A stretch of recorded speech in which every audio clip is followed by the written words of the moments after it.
Abra sua Bíblia em 1 Timóteo,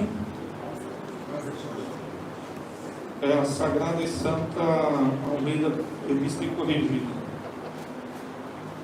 1 Timóteo, capítulo 6,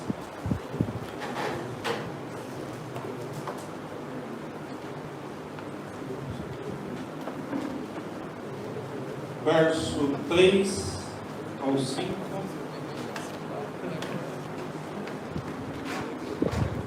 1 Timóteo capítulo 6, vou ler do verso 3 ao 5.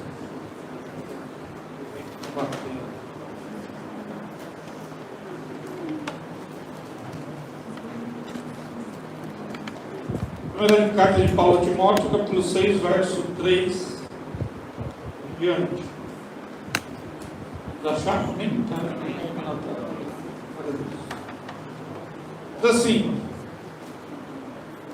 se alguém ensina alguma outra doutrina, e se não conforma com as sãs palavras de nosso Senhor Jesus Cristo, e com a doutrina que é segundo a piedade, é soberbo e nada sabe, mas delira acerca de palavras das quais nascem invejas, porfias, blasfêmias, ruins suspeitas, contendas de homens corruptos de entendimento e privados da verdade, cuidando que a piedade seja causa de ganho. Aparta-te dos tais. Nós vamos ler então até aqui. Feche seus olhos, vamos orar. Senhor, nós pedimos a tua graça e a tua misericórdia nesta noite. E enquanto nós meditamos na tua palavra, o teu Santo Espírito possa iluminar o nosso entendimento, que os nossos corações estejam, Deus, abertos, que os nossos ouvidos estejam atentos, ó Deus, para que a semente da tua palavra venha, Deus, ser plantada nos corações férteis e que venha produzir frutos para o louvor e glória do teu santo nome. Nós oramos assim como igreja, pedindo a tua graça e a tua misericórdia, em teu nome santo e de poder que oramos. Amém. Amém. A primeira mensagem é os desafios dos novos ministros do Evangelho de Jesus Cristo. Os desafios dos novos ministros do Evangelho de Jesus Cristo. Há algumas narrativas bíblicas, meus irmãos, que são muito marcantes para os ministros. Os pastores, dizia Ernesto Tonini, que nas saudações para as outras epístolas, Paulo falava graça, paz do nosso Senhor Jesus Cristo. Mas nas pastorais ele fala graça, paz e misericórdia. O Ernesto ensinava porque o pastor precisa de muita misericórdia. Mas há uma narrativa interessante sobre o ministério, sobre a sucessão ministerial e pastoral e sobre o discipulado, que está em Josué. Josué capítulo 13, verso 1, diz assim: era porém Josué já velho, entrado em dias, e disse o Senhor: já estás velho, entrado em dias, e ainda muitíssima terra ficou para possuir. A pessoa mais velha do universo fala para Josué: está velho. Tem ninguém mais velho do que Deus. Este Deus fala: Josué, você já está velho, já está entrado em dias, e ainda há muita terra para construir. E Josué não fica chateado com Deus. Eu ficaria um pouco. Velho, o Senhor é mais que eu, né? Tem terra para conquistar, mas como assim, né? Josué capítulo 23, verso 2, ele diz: chamou Josué todo Israel, seus anciãos, e aos seus cabeças, e aos seus juízes, e aos seus oficiais, e disse-lhes: eu já sou velho, e entrado em dias, e vós já tendes visto tudo quanto o Senhor vosso Deus fez a todas essas nações por causa de vós, porque o Senhor vosso Deus é o que pelejou por vós. Josué reconhece: eu estou velho, eu estou mesmo entrado em dias. E há um povo ainda para conquistar muitas coisas. Mas, irmãos, nós sabemos que Moisés deixou um discípulo que foi Josué. Josué foi o segundo Moisés. Josué fez até milagres muito parecidos com Moisés. Moisés atravessou o Mar Vermelho, Josué atravessou o Rio Jordão. Deus falou para Moisés: você não vai tomar posse da terra. Josué vai conquistar a terra. Mas quando acaba o livro de Josué, você não vê ninguém que suceda a Josué. O livro de Juízes diz que morreu Josué, os anciãos, e que não havia mais liderança em Israel. O povo seguia fazendo aquilo que dava, em outras palavras, na sua telha. Alguns vão dizer: bom, mas é porque então Josué não treinou novas pessoas. E eu às vezes fico pensando: será que ele não treinou ou não encontrou? Será que Josué não teria condições de treinar um novo sucessor? Ou é porque não apareceu sucessores para que ele treinasse e para que ele fosse então os novos Josué? E eu fico mais com a segunda opção, meus irmãos, porque raras vezes aparecem pessoas que estão dispostas a serem treinadas. Raras vezes aparecem pessoas que estão dispostas a sentar nos bancos do nosso seminário e sofrerem as duras penas do discipulado e do treinamento. O próprio Paulo teve tantas pessoas, mas não tantos que o sucederam, porque nem sempre aparecem essas pessoas. A gente brinca no seminário, porque os alunos falam: mas e se quiser dar aula aqui, professor? Como é que faz? Com vaga sempre tem. Difícil é arrumar os professores. E aí o pessoal pensa que a gente está brincando, mas é verdade. Eu vou me lembrar de uma certa ocasião que esse menino estava na aula e fez essa pergunta: professor, se a gente quiser continuar, como é que faz? Mas é só vir. Eles ficaram assim: mas como só vir? Quanto custa? Eu falei: não custa nada. Eu falei: não é possível, professor. É de graça e é só vir? Mas é aqui, você pode dizer. Quantos professores que dão aula, porque um dia já estiveram nesses bancos e eles continuaram de alguma forma. E aí começou no grupo dele uns 10 alunos e só ficaram 2, ele e a Natália, que está em algum lugar. Durante 2 anos nós ficamos estudando ali algumas coisas mais profundas das Escrituras. E eles depois produziram um excelente trabalho. Talvez nem todo mundo no próprio seminário, nem na direção do seminário ficou sabendo. E durante 2 anos eles ficaram estudando lá. E aí de repente ele está dando aula. Agora, o que esse cara está dando aula aí? E tá, porque ficou 2 anos ali se dedicando profundamente, sem desistir em um só minuto, está aí até hoje. E meus irmãos, meus queridos alunos, companheiros de caminhada, nós devemos ter a humildade de Josué e ouvir as duras palavras do nosso Senhor: nós estamos velhos.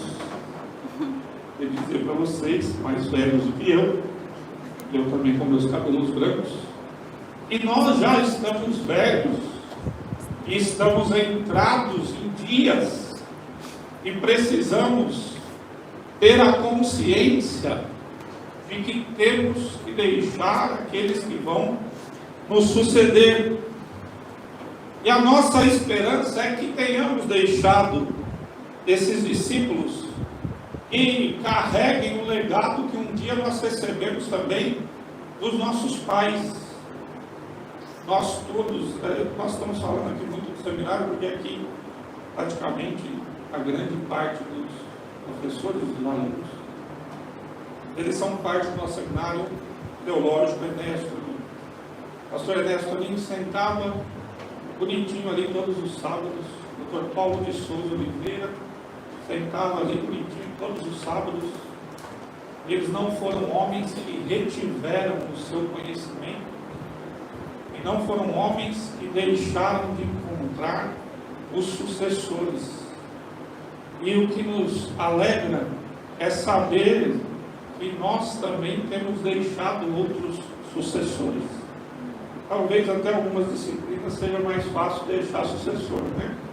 Mas quem vai dar aula de hebraico, de grego, eu brinco que posso morrer sossegado, porque tem pessoas que vão dar as minhas disciplinas, não só que vão dar, que estão dando.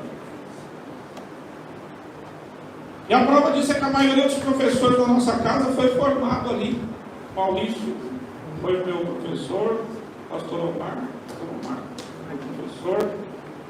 Nós recebemos um legado, transferimos um legado, e a prova de que estamos fazendo alguma coisa correta é que tem pessoas que estão nos sucedendo. Glória a Deus. Os irmãos da nossa convenção nacional, infelizmente a maioria dos pastores já estão velhos, estão entrados em dias, só que ainda não ouviram a voz do Senhor dizendo.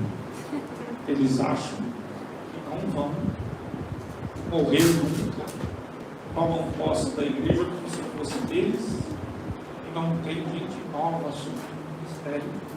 Então hoje é um motivo de alegria estarmos aqui, sabendo que um menino novo está assumindo o ministério e vai suceder ou aqui ou em outro lugar, mas com certeza no nosso seminário nós temos ele como um sucessor, como alguém que vai seguir esta tradição que um dia nós recebemos do nosso fundador Ernesto Lima e do nosso querido Dr. Paulo. E é bom isso, porque a nossa geração, a minha, os meus colegas que estão aqui, já envelheceu. Ela não percebeu, mas ela já envelheceu. Ela já perdeu a sua condição, às vezes até de conversar com as novas gerações. Ela já perdeu, às vezes, até a condição de falar com os seus próprios sucessores, com seus próprios filhos, com seus membros. Então estamos falando uma língua que ninguém sabe o que estamos dizendo e achamos que somos a melhor geração de todos os tempos. Você vai ver velhos como eu, como outros mais do que eu, criticar as novas gerações, dizendo que elas é que são ruins, elas que não sabem das coisas, elas que fazem as coisas erradas. Mas quem você vai ver os loucos fazendo as coisas doidas, são aqueles que têm a minha idade e mais do que eu. E entram em sistemas que se apaixonam por loucuras, que fazem doideiras, como se fossem adolescentes, de cabelos brancos, lamentando e chorando nas redes sociais, e entrando e querendo ser um meninão da nova geração. Deus está falando, você envelheceu, há muita terra para conquistar, mas diferente de Josué, o indivíduo não aceita que está velho e entrado em Deus. Em cada momento da história, meus irmãos, nós entendemos que Deus prepara desafios aos seus novos ministros, para que eles sejam testados e aprovados pelo chamado ministerial. E quais são esses desafios que Deus prepara? É sobre isso que eu quero meditar com os irmãos nesta noite. Sobre 3 desafios. Como eu estou seminarista, professor de seminário, tem que ter uma homilética de 3 pontos.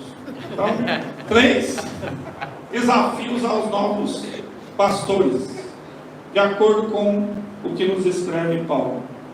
O primeiro desafio: se manter fiel às palavras de Jesus Cristo. O verso 3 de 1 Timóteo capítulo 6 diz: se alguém ensina outra doutrina e se não conforma com as sãs palavras de nosso Senhor Jesus Cristo e com a doutrina que é segundo a piedade Paulo então nos diz que é um desafio, e é um desafio do nosso tempo, se apegar a essa doutrina. A palavra grega aqui dá uma ideia de se aproximar dessa doutrina, se achegar a essa doutrina, seguir, mas seguir como alguém que está se aproximando. Então o que Paulo está dizendo, se alguém não se aproxima da doutrina, se alguém deixa a doutrina se afastar, este tal tem todas aquelas características.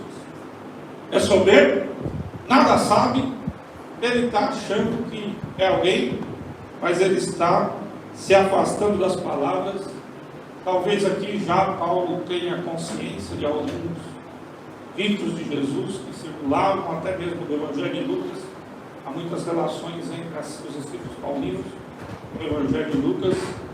Ele então, existe palavra de Jesus, existe aquilo que Jesus disse, e se alguém se afasta, este tal não sabe nada. O parâmetro não é a quantidade de filosofia que alguém sabe, não é se ele é bom argumentador para defender o Evangelho com argumentos filosóficos. O parâmetro é: ele está aproximado ou ele está distante das palavras do nosso Senhor Jesus Cristo? Porque se ele estiver distante, ele é soberbo, ele nada sabe. Paulo diz aos de Corinto: eu nada quis saber entre vós, senão é Jesus e este crucificado. A minha pregação e a minha sabedoria não se apoiaram em palavras persuasivas, mas em demonstração de poder, para que a vossa fé não se apoiasse em sabedoria humana, mas em poder de Deus. Paulo erudito, Paulo filósofo, Paulo rabino, Paulo conhecedor de todas as línguas mais faladas na época, diz: eu nada que saber a não ser Jesus e este crucificado. Esse Jesus que é escândalo, que é vergonha, que é afronta para judeus e gregos. É estas palavras que eu digo para você se firmar, se apegar. Infelizmente, os pastores, professores, alunos e ministros têm se afastado das palavras de Jesus Cristo nas Escrituras. Se você estuda ou não a teologia, deveria saber que os maiores argumentos usados contra a Escritura foram dados pelos teólogos, e que a maioria deles eram pastores. Eles é que dão os argumentos para combater a Escritura. Quando você vê um ateu, quando você vê um programa da National Geographic, quando você vê um Discovery Channel, uma revista, isto é, a Veja, falando mal do Evangelho, das Escrituras, a fonte que ele usou não é de um outro ateu, não é de um herético de uma outra religião, são de pessoas que foram os fundadores da teologia do século XIX. É Bultmann, é Barth, é Webhauser. Esse pessoal não era incrédulo, ateu, eles eram crentes, mas se afastaram da simplicidade do Evangelho.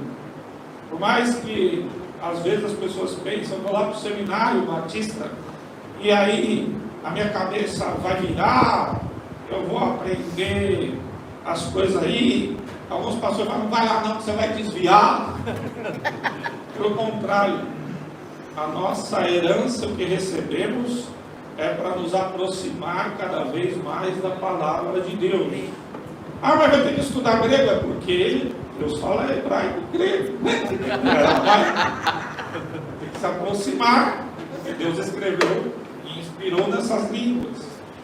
Mas nós recebemos e transmitimos uma palavra cada vez mais próxima, e a nossa tentativa é nos aproximarmos cada vez mais das palavras do nosso Senhor Jesus.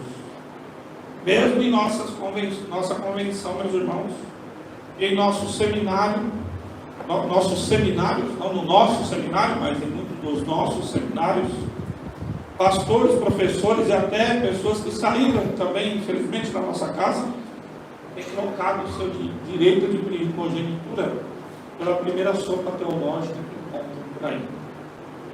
É uma forma terrível que você fale sobre a Escritura, sobre inerrância, sobre a perfeição da Bíblia, e pastores começam a criticar uma doutrina da mais elementar da teologia, que é a doutrina das Escrituras, que a palavra de Deus é perfeita, infalível e inerrante em tudo que ela afirma. Mas é um escândalo até para pastores, para discípulos e pessoas que saíram dos nossos. Mas, em 23 anos que eu dou aula no nosso seminário e outros, eu nunca vi um pastor liberal admitir que é liberal. Eu nunca vi um professor de teologia completamente liberal admitir eu sou liberal. Augusto Nicodemus tem um capítulo no livro O Ateísmo Cristão, e o capítulo se chama Já não se fazem mais liberais como antigamente. Ele diz, pelo menos lá, eles diziam que eram liberais. Mas o cara late como liberal, tem rabo de liberal, tem cheiro de liberal, então ele é liberal. Ele está se afastando das palavras do Senhor Jesus Cristo. Ele vai citar o grego, o hebraico e o aramaico e outras coisas mais.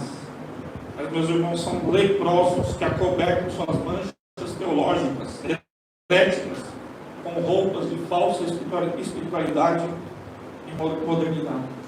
Eu me lembro muito bem que eu perguntava para o Dr. Paulo, mas como é que é possível? O Dr. Paulo nos vacinou, muito bem vacinado, contra a teologia liberal. O Paulo batia na letra, ficava bravo quando falava de alguma coisa liberal. E eu, como tinha sido educado na nossa casa por ele, eu realmente falei, mas eu não entendo, Dr. Paulo, explica aí. Como essas pessoas conseguem se afastar das Escrituras? Como que elas abandonam pessoas que têm conhecimento maior até que o nosso? E como que elas se afastam? É o Dr. Paulo, com todo o carinho e paciência, diz, meu irmão, isto é uma batalha espiritual. Esta é a verdadeira batalha espiritual. Não aquela que o pessoal fica pregando por aí. A verdadeira batalha espiritual, o Dr. Paulo diz, está lá no capítulo 14 e 16 de João. Jesus falou, eu vou, mas vou lhes dar o Espírito Santo. O Espírito Santo é o Espírito da verdade. Ele vos guiará em toda a verdade. Em João 8,44, Jesus fala, vós tendes por pai o diabo, que é mentiroso e pai da mentira. Então Jesus falou, o Dr. Paulo falou, essa é a verdadeira batalha espiritual. Essa batalha entre o Espírito da verdade e o Espírito da mentira. Aí o Dr. Paulo usava como exemplo, você vê lá, na tentação de Jesus, a batalha que está lá, o Filho de Deus e Satanás. Eles podiam ter usado raios, eles podiam ter usado fogo do céu. As armas que eles usaram, tanto Satanás quanto Jesus, foi a Escritura. Está escrito. E o diabo respondia, mas também está escrito. E aí Jesus respondia, mas está escrito. E o diabo, mas também está escrito. E Jesus, mas está escrito. E o diabo o deixou. Mas como se afastaram das palavras de Jesus, o diabo não lhes deixa. O diabo lhes abraça. E sem perceber, eles estão se afastando da verdade. Mas o que eu aprendi com o Dr. Paulo nessa ilustração é que nenhum de nós é forte demais. Nenhum de nós. Sabendo grego, hebraico, aramaico, teologia, decorando toda a história da igreja e toda a filosofia, sendo profundos conhecedores da teologia sistemática e de todas as disciplinas bíblicas, se nós não tivermos o Espírito Santo habitando em nós e nos guiando na verdade, nós também nos afastaremos da verdade. E Paulo fala a Timóteo: não se afasta, porque aquele que se afastar nada sabe. Ah, mas ele estudou em tal lugar, ele fez um doutorado em outro lugar, ele está próximo das palavras de Jesus? Não. Então ele nada sabe, é soberbo, está afastado dos caminhos do Senhor. A raiz grega para a doutrina no Novo Testamento ocorre 219 vezes, 122 vezes nos Evangelhos, 57 vezes só nas Epístolas Paulinas e 31 vezes só nas pastorais. Das 57 vezes que Paulo cita a raiz, que tem a ver com ensinar, com doutrina, 31 vezes essa raiz ocorre nas epístolas pastorais. Há um pastor liberal no Brasil que não diz que é liberal, os irmãos devem conhecer, termina com Itz. Ele diz que não ensina a doutrina. A doutrina não ensina doutrina. Pois é, Jesus ensinou, o apóstolo ensinou, mas também acho que Paulo nem escreveu as pastorais, né? Então fica difícil ensinar doutrina. A doutrina é a raiz, é o Evangelho. O Evangelho significa a doutrina de Jesus. As palavras de Deus, Evangelho significa, meus irmãos, as palavras de Deus que vêm desde Moisés até os apóstolos. Isso significa Evangelho. Paulo diz: Deus pré-anunciou o Evangelho a Abraão. O Evangelho é a Escritura, e a Escritura é a doutrina de Deus, são as palavras de Jesus que os ministros têm como desafio, os novos ministros. O desafio será se manter cada vez mais próximo das palavras do nosso Senhor Jesus Cristo, a sã doutrina das Sagradas Escrituras. O segundo desafio para os novos pastores está no verso 4 e 5 aqui de Timóteo. Em 1 Timóteo capítulo 6, nós lemos verso 4 e 5. Ele diz: é soberbo, nada sabe, mas delira acerca de questões e contendas de palavras, das quais nascem invejas, porfias, blasfêmias, ruins suspeitas, contendas de homens corruptos de entendimentos e privados da verdade, cuidando que a piedade é causa de ganho. Aparta-te dos tais. Teólogo Burke, no seu comentário sobre 1 Timóteo, diz: olha, esta palavra grega significa alguém adoecido por controvérsias. Realmente o termo grego é alguém que está doente, e as contendas fizeram que ele está no estado de, aqui traduzido nessa versão como delírio. Essa é uma doença, ele está doente. Timóteo não diz, Paulo não diz para Timóteo: então, convence ele da verdade. Paulo não diz a Timóteo: argumenta com ele filosoficamente. Paulo não diz: olha, tenta convencê-lo das escrituras em que ele está doente. Paulo diz a Timóteo: destes afasta-te. Ao homem contencioso, depois de uma ou duas vezes admoestado, evita-o, porque ele está adoecido. E alguém adoecido, ele não pode perceber e não pode voltar ao seu estado normal. E este autor diz que esta ideia é de alguém que deixa que a heresia, que deixa que as contendas se alastre como uma infecção cancerosa. E nós, meus irmãos, somos a geração das contendas. Nós somos a geração do ódio. E quando eu digo geração, estou falando dos meninos, talvez eles que tenham menos ódio. Eu estou falando de uma expressão que os alemães cunharam, chamado Zeitgeist. É o espírito do tempo. O espírito do nosso tempo, que faz com que jovens e velhos fiquem doentes. É o espírito da contenda, é o espírito da discórdia, é o espírito do ódio, da divisão. As pessoas querem e ficam o dia inteiro se odiando nas redes sociais. Eles ficam dia e noite discutindo coisas vãs, seja política, seja teologia, seja se você tem que comer bis ou Kit Kat, né? Meu Deus, não posso comer mais nem chocolate em paz, esses demônios se apropriaram do chocolate. Agora você tem que ser uma coisa ou outra, porque o ódio tomou conta e você tem que escolher a quem odiar. Você não pode ficar sem odiar. Você tem que escolher. Se você ama um, você odeia o outro, você tem que ser alguém que odeia, porque não pode ficar sem odiar. E nós vivemos neste espírito. Esta palavra de Paulo nos serve muito bem.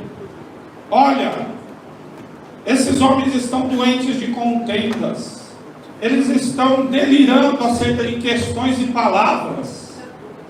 Dessas palavras nascem as invejas, nascem as porfias, as blasfêmias, as suspeitas. Porque você começa a odiar e começa agora a suspeitar do outro, porque ele não defende a sua posição. Então, se ele não defende a sua posição, ele que vai para lá, ele é um herético. E aí não temos mais como conversar com certas pessoas, porque eles estão doentes. O espírito da nossa época é o espírito das contendas. E eu me lembro de novo, para citar os meus mestres, eu ficava na sala perturbando. Eu, maluco que perturbei 4 anos. Depois fiquei mais 4 perturbando no mestrado. Estou perturbando até hoje lá o seminário. Eu sou perturbador de Israel.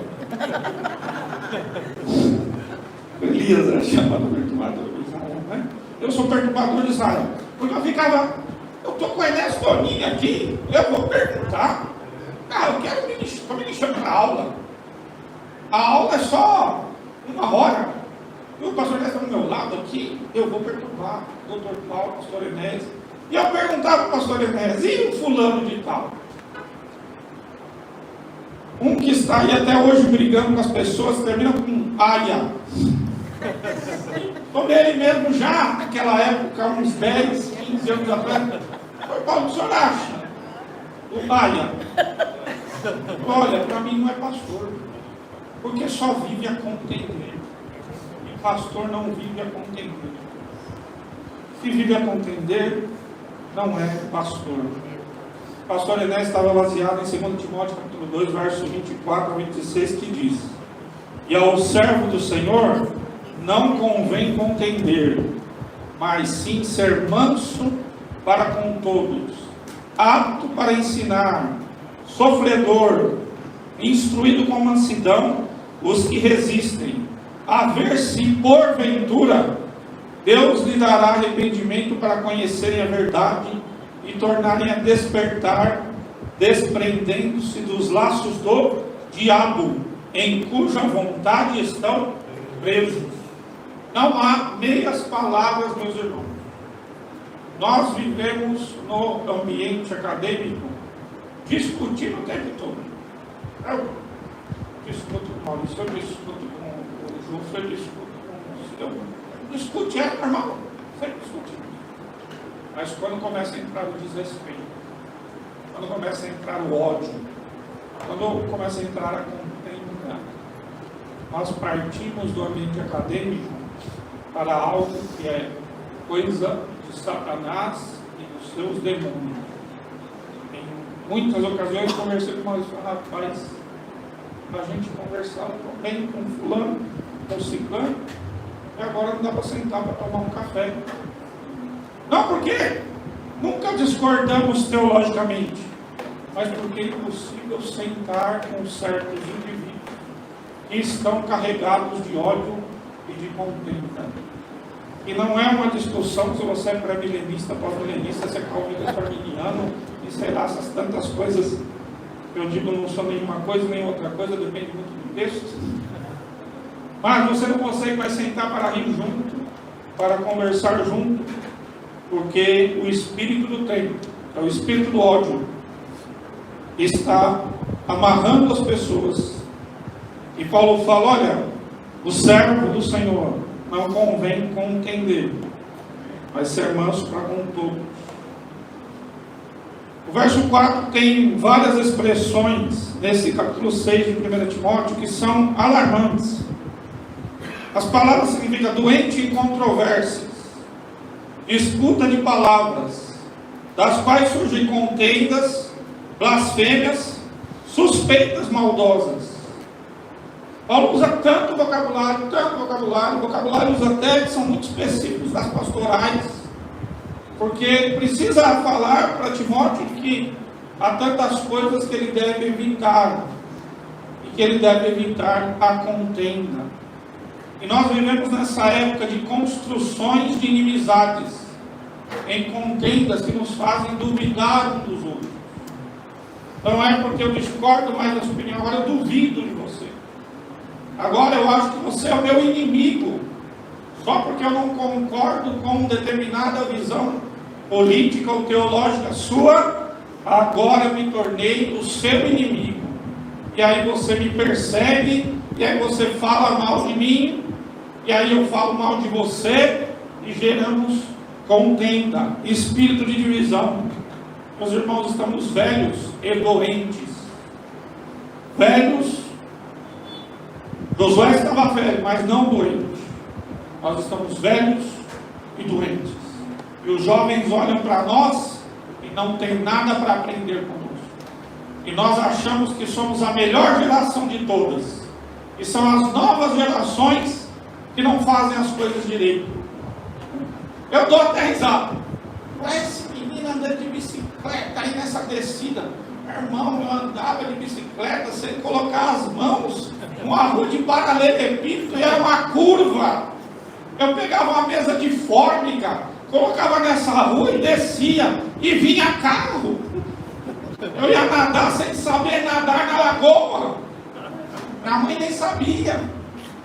E aí o menino anda de bicicleta na descida, e a minha geração diz: esses são irresponsáveis. Na minha época, na sua época, nada. Volta lá na sua época. Assiste um filme lá, o De Volta para o Futuro. Você vai ver a sua época. A mãe do menino fala: na minha época. Quando volta para a época, era uma largada, uma promíscua. Na sua época, nada. Você tirou foto? Você filmou? Mostra aí para mim na sua época. Ó, gogó, conversa fiada. Nós somos uma geração doente e velha, em estado terminal. Esperamos que as novas gerações nos substituam e se afastem das contendas, se afastem das divisões. Discutam sim. Olha, se mata. Calvinismo, se mata lá no cenário. Aí vai tomar um café e se abraça. Judaísmo rabínico, você tem 2 judeus que têm 5 pensamentos diferentes. Mas não existe um povo mais unido, se não tivesse sido unido, estaria exterminado. Eles brigam, discutem, mas vai falar mal de um judeu. A gente briga em casa, briga doméstica, não entra na nossa briga, não. Eu posso falar mal dele, você não. Eu posso falar mal aqui da minha esposa Kátia. Você não vai mexer com a minha noiva, você vê. Mas mexe com a noiva de Cristo, como se Cristo não se importasse. Com todos os defeitos, ela é a noiva de Cristo. Ele a prepara e a santifica pela lavagem de água, pela palavra. Ele cuida dela. Ele pode exortá-la. Ele pode criticá-la. Você e eu não. Afasta-te das contendas. E por último, último desafio aos novos pastores é se manter longe da cobiça. Verso 5 diz: contendas de homens corruptos de entendimento, privados da verdade, cuidando que a piedade seja causa de ganho. Aparta-te dos tais. Mais para frente, no verso 10 e 11, ele vai dizer: porque o amor do dinheiro é a raiz de toda espécie de males, e nesta cobiça alguns se desviaram da fé e se transpassaram a si mesmo com muitas dores. Mas tu, homem de Deus, foge destas coisas e segue a justiça, a piedade, a fé, o amor, a paciência, a mansidão. Zygmunt Bauman, um autor conhecido dentro da sociologia, quase um profeta sociológico do nosso tempo, ele usa a figura da modernidade líquida. Dentro da figura da modernidade, ele usa uma outra figura, que é do cabide de roupa. Ele fala: nossa geração é como um cabide de várias roupas, de várias opções diferentes. Então você vai lá num dia, vê qual que é a roupa que estão usando hoje, qual que é o tema que estão se matando hoje no Twitter e no WhatsApp do demônio, no Twitter do Satanás e no YouTube do inferno. Qual que é? Vou pegar esse então e vou vestir, porque eu vou me adequar ao tempo. Ele quer dizer com isso que as pessoas não se comprometem mais com nada. Não se comprometem com seus cônjuges, porque pode trocar, tem muita opção. Ele não se compromete com a igreja, porque pode trocar, tem muitas igrejas. Ele ao redor aqui deve ter umas 550, né? Perto da minha, tem uma a cada esquina. São uns 10 metros, uma diferente. Então o pastor falou uma coisa, o pastor Márcio falou uma coisa que não agrada, eu vou escolher uma outra aí, nem peço carta, né? Antigamente tinha carta, fazia formalidade, não, vou lá, o cara fica contente, um dízimo a mais, e não há mais compromisso. Em 1910, Toninho e Dr. Paulo, a situação pastoral era outra. O Dr. Paulo me contou que quando ele quis entrar no seminário, a Convenção Batista não deixou. Por quê? O Dr. Paulo tinha algum problema moral e ético? Não, porque ele também queria fazer medicina. E não podia. Ou você vai fazer teologia, ou você vai fazer medicina. Você não pode. O seminário não aceita alguém que não tem uma visão de um compromisso completo com o curso teológico e com o ministério pastoral. Sabe onde o Dr. Paulo se formou? No nosso seminário. Depois de ter lá o mestrado, ele foi lá, o sonho dele era estudar teologia. O seminário não deixava, porque entendia que alguém que se dedicasse ao ministério tinha que estar completamente dedicado ao ministério. A vida pastoral era uma vida difícil, de renúncia, e o pastor estava totalmente dependente da igreja. Ele não sabia fazer mais nada, não tinha qualquer outra formação.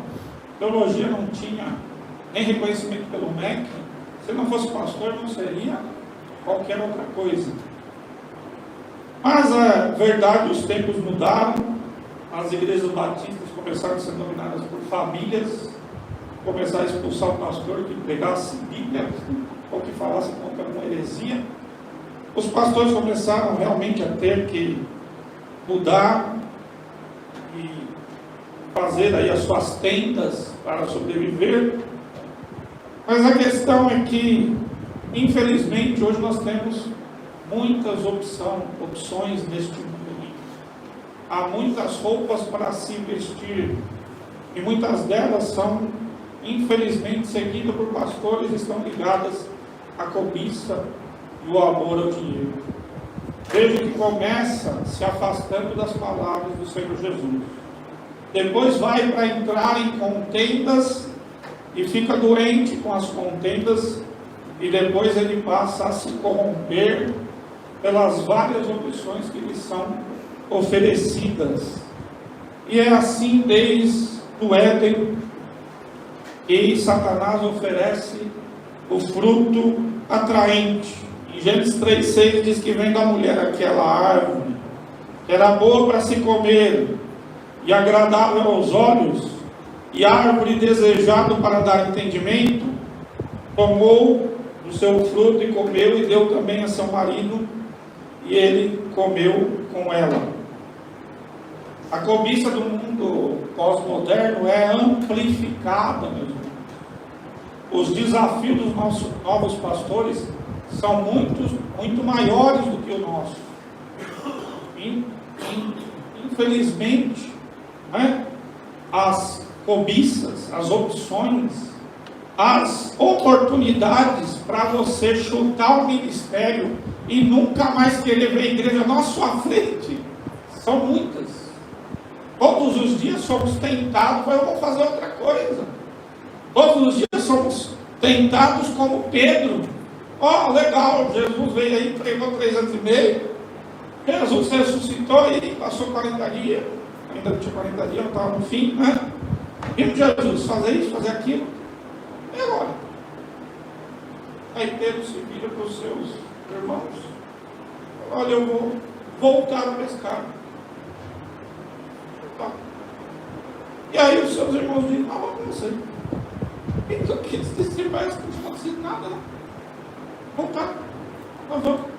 E aí Jesus tem que aparecer de novo a Pedro e falar: me amas? Interessante que eles voltaram a pescar, mas não pescaram. Não assim pescar. Joga a rede aí do outro lado, né? Esquece nós, a noite inteira aqui, jogando.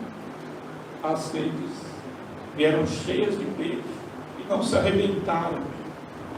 E aí Pedro, reconhecendo que é Jesus, vai ao seu encontro e tem as famosas palavras que o irmão citou aqui: Pedro, tu me amas? Então apacenta as minhas ovelhas. Os desafios dos novos pastores serão muito grandes, porque eles têm uma rede de pesca se quiserem, eles têm uma aula se eles quiserem, ele quiser mexer com não sei o que, ele pode mexer, e a igreja também não ajuda. Então eles terão muitas oportunidades e muitas cobiças do mundo moderno, que são amplificadas por muitas ofertas e oportunidades que os nossos pastores serão desafiados. Então o desafio para os novos ministros é muito grande, porque eles terão que lutar contra a vida simples, rejeitando as falsas oportunidades demonstradas todos os dias pela poluição visual do nosso mundo contemporâneo. Para concluir, eu entendo, meus amados irmãos, meu querido amigo de ministério, irmão Sidney, meus queridos alunos e colegas, nós já estamos velhos, mas vocês têm um desafio quase sobre-humano nesses novos tempos. Como foi dito, nós não vamos abandoná-los, nós não vamos deixá-los. Nosso padrão Enéas Tonini é 102 anos, né? Mas assim como Enéas Tonini, Dr. Paulo, nós não podemos mais fazer muitas coisas. Nós já não podemos agir mais em muitas frentes. Nós já não podemos atuar, e mesmo porque talvez nós nem falemos mais a linguagem desta nova geração. Aí eu estou falando mesmo dos nossos jovens e pessoas. Nós nem sabemos falar esta língua. Nós nem sabemos como é que se comunica. Nós achamos que sabemos. achamos que somos os máximos, mas estamos velhos, estamos, pelo menos, quero que nós, mais velhos, sejamos conscientes que Deus está nos dizendo: estão velhos, entrados em dias e ainda há muita terra para conquistar. A nossa vida, ela não vai acabar hoje, vamos viver muitos anos como viveu os nossos mestres. Mas os nossos mestres prepararam os discípulos. O pastor Enéas chamou lá o Jair para vir assistir a minha aula. Daí o Jair da aula. Maurício, outros professores, nós chamamos os outros alunos, não os tranqueiros, porque eles vão embora rápido, mas aqueles que querem continuar, estamos deixando ali, como eles deixaram, assistindo ali de fundo e vendo que vocês cresçam e obedeçam a palavra de Deus. Então eu quero deixar a Sidney e todos os novos pastores, mas tu, homem de Deus, aceita o desafio. Se mantenha fiel às palavras de Jesus Cristo. Medita nelas de dia e de noite. Ata-as em tua testa, nos umbrais da tua porta e nas tuas mãos. Fale delas andando pelo caminho. Ensina aos teus filhos. Combate o bom combate. Guarda a fé e a simplicidade do Evangelho. Mas tu, homem de Deus, aceita o desafio. Se mantenha longe das contendas. Evita os pastores caducos, os velhos gagás, os contenciosos, os politiqueiros, os debatedores de vaidades, de vapores. Foge deles. Afasta-te dos pregadores da morte e do ódio. Mas tu, homem de Deus, aceita o desafio. Se mantenha longe da cobiça. Ganhe o teu sustento com dignidade. Aleluia, Jesus. Oh, glória a Deus. Foge dos frutos de Satanás, das ofertas mentirosas do mundo contemporâneo. Contenta-te, mas Deus te dá.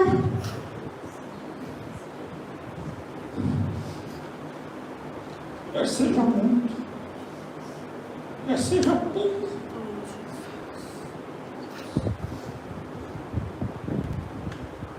ainda que seja só comida e a roupa do corpo, honra.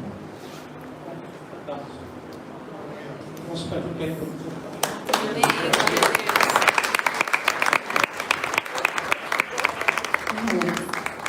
nós pedimos a graça e a misericórdia. Esse dia tão sublime, tão importante. O Senhor, Deus, prepare os novos ministros. Guarda a vida dos filhos. Livra ele do mal. Livra ele dos homens maus, Senhor. Livra ele da soberba, da cobiça, das contendas. Que se aproxime cada vez mais da tua palavra, Senhor. Como tem se aproximado, Senhor. Como tem feito. Esta nova etapa, Senhor. Esse novo momento que é, como foi dito por vários pastores aqui, é só o começo, é só um novo ciclo, mas que ele possa se manter fiel, Senhor. Glória a Deus. Não como muitos que se afastaram, se deixaram levar, ó Deus, por palavras que não são a palavra do Senhor, se deixaram, Deus, se afastar pelas contendas, deixaram, Deus, se desviar pela cobiça, pelo amor ao dinheiro, Senhor. Nós pedimos misericórdia para nós, estamos mais velhos, Senhor, e temos um legado ainda para preparar esses novos pastores, Senhor. Para eles, ó Deus, que vão continuar este legado. Aleluia. Que eles possam, Deus, se manter fiéis e passar para outros, como diz Paulo ao seu discípulo Timóteo: o que de mim recebeste, isto transmite a homens fiéis que sejam idôneos, para que eles transmitam também a outros. Nós oramos assim, ó Deus, como igreja aqui reunida em teu nome, que o Senhor nos dê da tua graça, da tua misericórdia, como pastores e ministros do Evangelho. Assim nós oramos. Em nome de Jesus. Amém. Amém. Glória a Deus.